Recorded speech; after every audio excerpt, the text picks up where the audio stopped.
Okay, guys. Normal procedure. We've obviously got the. I think it's Jan in the booth. We're doing the simulcast. So we are going to pass the microphone around, I believe, for the sake of people watching on the various feeds.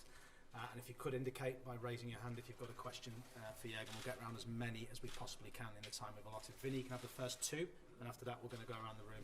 People can indicate.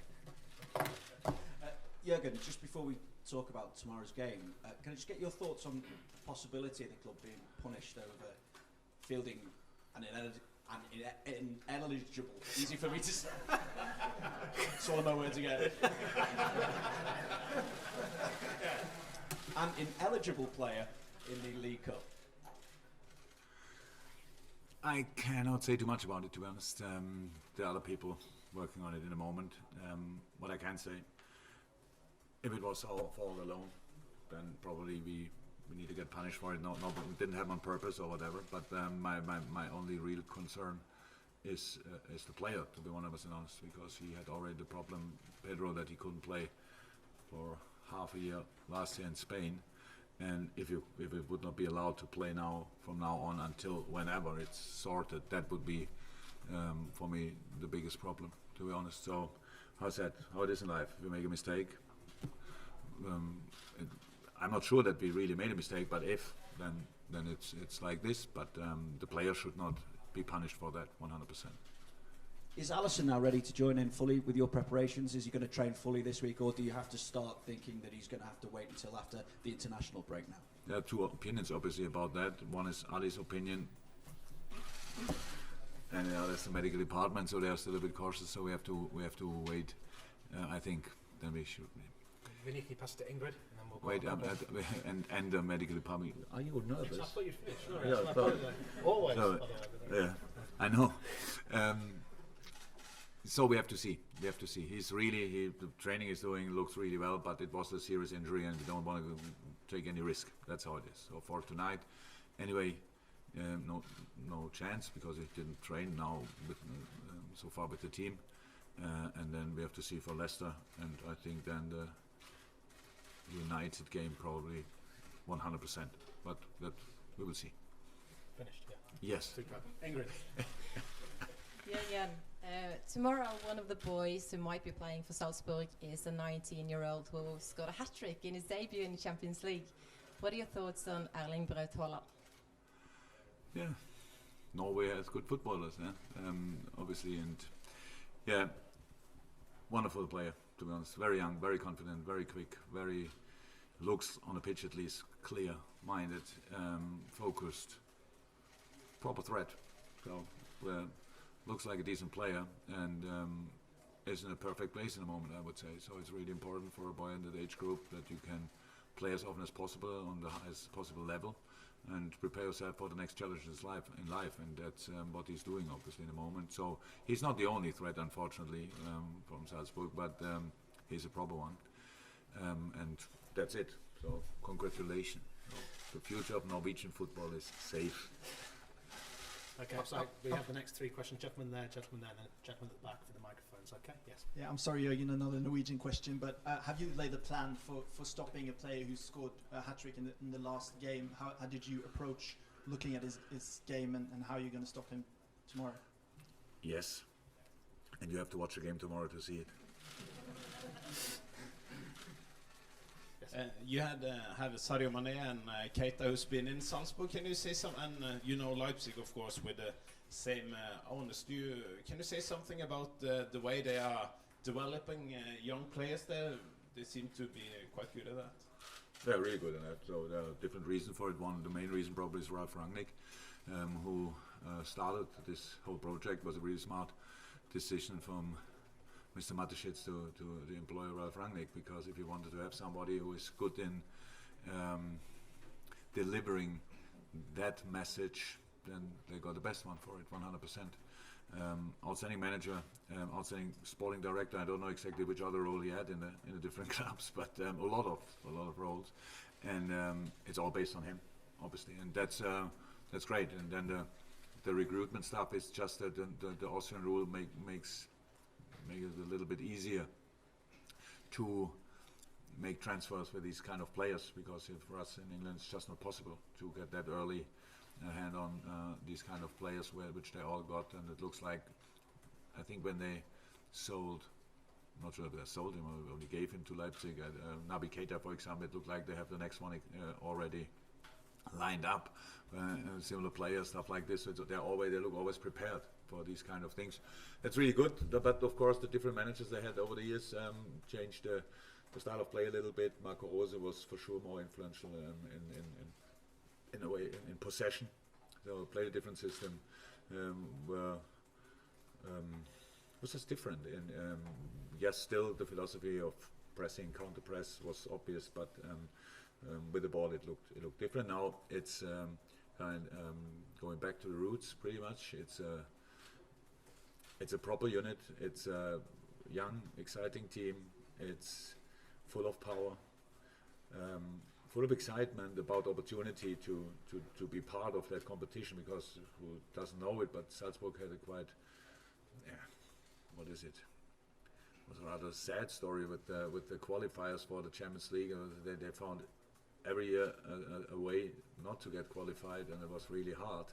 This year they are involved, and you see that they enjoy that fact. And really strong, really good opponent, very well organized, and that's it. Dom, could you do us a favour? Could you pass the microphone to the guy from Austrian television? There we go. Bit of exercise here. Thank you, Dom. There we go. Maybe we can do 2 questions and 2 answers in German. Herr Klopp. How much respect do you have for Salzburg after this first match against Genk in the European Cup? And what is the pressure on your team after the defeat in Naples? Well, my respect is enormous. I mean, but I respect all other teams almost that we play. Has the 6-2 against Genk meant that the respect has increased? Yes, of course, because we lost 2-0 as well, didn't we? And we heard that the other score had been 6-2. Of course, this is quite some score, isn't it? And then I watched the match and it became a bit more relative because there wasn't such a massive difference. Salzburg scored 4 goals on breaks, so that's kind of how the match developed. But it's still a good game. So, again, they have quality, obviously, but I did respect them before the 6-2 already. If Salzburg can be assured of one thing, then that is the fact that we respect them. We will show it with the attitude we show on the pitch tomorrow. We've always done it like that, and we're going to do exactly that tomorrow as well. The pressure on us, of course, it would be greater if we had 9 points, 9 points out of 2 matches maybe, but of course that's not something that's possible. We need to win a home match anyway, and the pressure therefore isn't much bigger, but we don't have a lot of leeway really, to be honest. We can't really wait and see. We can't wait with scoring points. We need to get points tomorrow. But the most important issue is that with all the fantastical stuff Salzburg has done so far, that tomorrow night they will have to feel that we are Liverpool and that they are in Liverpool, that they're in Anfield. This is all additional factors. That's something we need to use as well and show on the pitch. So far, I'm only talking. We need to have actions tomorrow to prove that what I'm saying is true and that we're not an easy opponent to play at all. Excuse me? Hello? You said you had 2 questions, was that? That was he had 2 questions. There we go, good. Can we pass the microphone? Sorry, can we pass the microphone to the gentleman in red, and then we'll go to the gentleman in the coat. And if there's any more questions after that, if you could catch my eye. Yes. Good morning, Mr. Klopp. After the 2-0 defeat in Naples, do you think you can still count on a world-class defense in particular? Do you think Virgil van Dijk is the best defender in the world? Yeah, I think so. I'm really happy with all my other defenders I have, but yeah, probably he's the best in the world. No, he's the best in the moment. That's how it is. That was the question, right? Or did I miss anything? Yeah. A solid defense, do you think? So? We conceded in Napoli. Which country are you from? Italy. Sorry. So, I thought so. I still think it was not a penalty. Sorry. We cannot change that anymore, and I'm not even angry about it or whatever, or disappointed about it.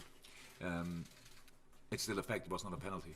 So, and the second goal resulted, we conceded because we conceded the first one, so it's not Napoli.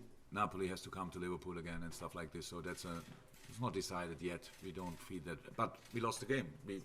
That's a fact as well. So, and we have to start winning, and we should not waste time. So that's it. We don't say we have not even a little bit of feeling that this game tomorrow is already halfway done. It's not. That's really, really tough, and they will surprise a lot of people tomorrow night and in the future as well. The way Salzburg is playing is made for surprise bigger teams. But if there's anybody in the world who knows most about the way they play, how they do, what they do, then it's probably me.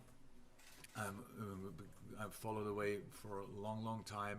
I had a similar idea when I started as a manager and stuff like this, so I know where the difficulties are, and I have a pretty good side as well, and we want to be, and that was always our target, we want to be the most uncomfortable opponent in world football. And if we are there tomorrow night, then it's not easy for Salzburg as well, and we should not forget that. Fantastic. Can we pass the microphone to the gentleman who's stood up in the coat there? Ja, liebe Grüße aus Wien. Greetings from Vienna. I have two questions as well. The first one is, Liverpool is the holder in the Champions League of the title, of course. So suddenly you have an Austrian team here at Anfield Road that you will have to beat. Does that mean that this myth of Liverpool has changed now to some degree for you as a coach? How do you live this myth as a Liverpool coach? You've kind of managed to make Liverpool even more popular. Liverpool has a lot of followers in Austria already. How do you deal with this whole thing? I'm not entirely sure whether I understood the question. Did the start of the question have to do anything with the end of the question? No, I'm just talking about the myth. How do you deal with that myth, this legend of Liverpool in your daily life? Has anything changed for you? Well, I'm from Germany. I'm from southern Germany, actually. I have respect for Austrian sport. I do a bit of skiing and that already. So as far as I remember, Austria has been great in terms of sports, winter sports. So you don't need to worry that I kind of underestimate Austrian football teams either. The legend, the myth of Liverpool, I'm not even sure. But I think Liverpool is a really great football club. End of. And with our home ground here, we can do a few things that not everybody apparently can do elsewhere on the planet. But then again, that's no guarantee. That means you still have to work very hard. You have to have a very positive approach, which is what we do. But we will never be the favorite in any match. We will always be the challenger, be it in terms of situations or opponents or whatever. We will always challenge. And this gives us the opportunity to exceed ourselves even in some situations. Whether necessary or not, the team has managed that time and again, and this is exactly what we'll want to do again tomorrow. It's got nothing to do with the good start to the Premier League or the defeat against Naples. It's to do with the competition. It's to do with respect for the opponent. It's with the fact that we're playing at home. We just want to experience the same positive experience over and over again. That is what tomorrow is about. Since Barcelona, the home match, we've not had a single European match at home. So it's taken 5 months to meet again, as it were. And I hope that is something we will feel tomorrow. You're someone who, in the technical area, can be quite emotional. So tomorrow you can speak German with a fellow coach. So what will that be like? No, I've actually calmed down over the years. If you watch the last match, I'm actually very relaxed in the technical area. I've aged a bit, I suppose. So that's probably why. I don't even talk that much. I shout to the players quite a lot, but that will not be in German, but in English. But if the Salzburg players speak English like their coach, they will probably understand what I shout. The problem is that my own players don't hear me a lot of the time, but that's something else.